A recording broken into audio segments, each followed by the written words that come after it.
Hi guys, so I wanted to do a video on my composting for 2024.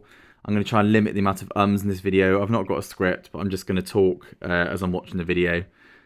It's quite long, 4 minutes 30. I'm not going to talk about what I'm doing necessarily in the video, but just about my whole composting process for the year and how I've found it. So what do we use? Mainly, kitchen scraps. Plenty of those. We did have chickens at the start of the year, so we had loads of eggshells to chuck in there, which have all composted down really well. Plenty of sticks, weeds. There's even some palms in there, I think, to be honest, that were overgrowing in the vegetable patch, so we've chucked those in as well.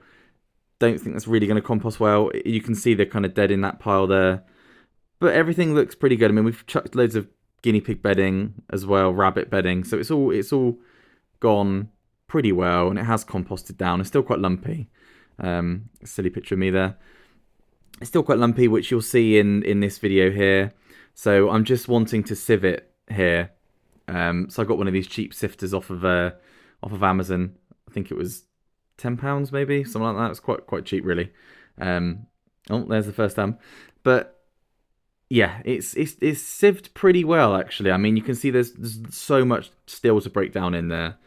I've been debating, do I need to add a bit more nitrogen? Do I need to get one of those little composting solution things as well, just to help this first batch?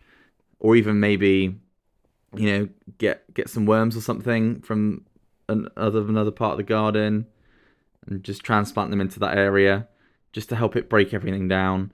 I'm new to this composting. We didn't really do it a couple of years back. We had one of those black bins, which I think you can almost see in the video, but it didn't really do that well. Whereas these are 2 open bays, and I think it's done pretty well.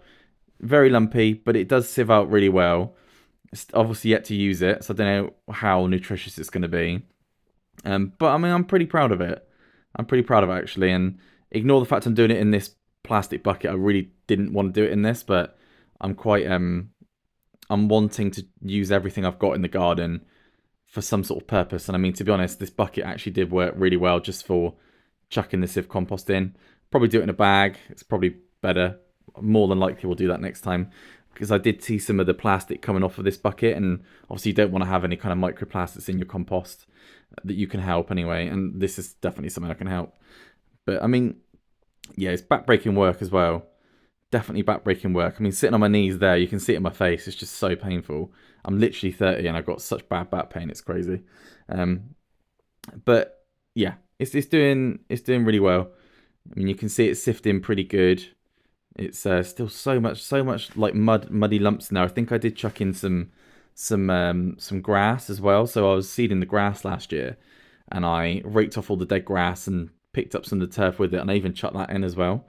So I thought, well, that's the reason why it's dying is our 2 dogs. So it's high in the nitrogen from the wee. I thought, well, I'll just chuck that in the compost as well.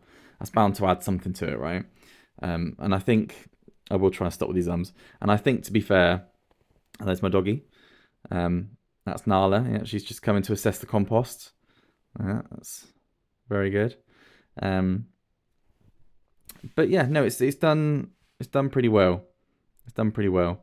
And I don't know if I'm going to have to feed it throughout the year. I mean, I was going to just potentially use it as a seedling compost, the sort of the John Innings, that kind of stuff. But I don't know if it's too nutritious, to be honest. But for now, I've chucked this pot into a raised bed where I've got some cabbages that I've overwintered, which I probably won't do a video on that, but I'll probably do a photo at some point.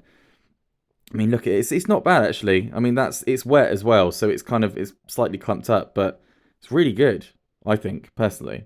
Someone probably will think it's awful, I'm sure, but I mean, you'll see in this video here, it's pretty light. You can get your hand in it, and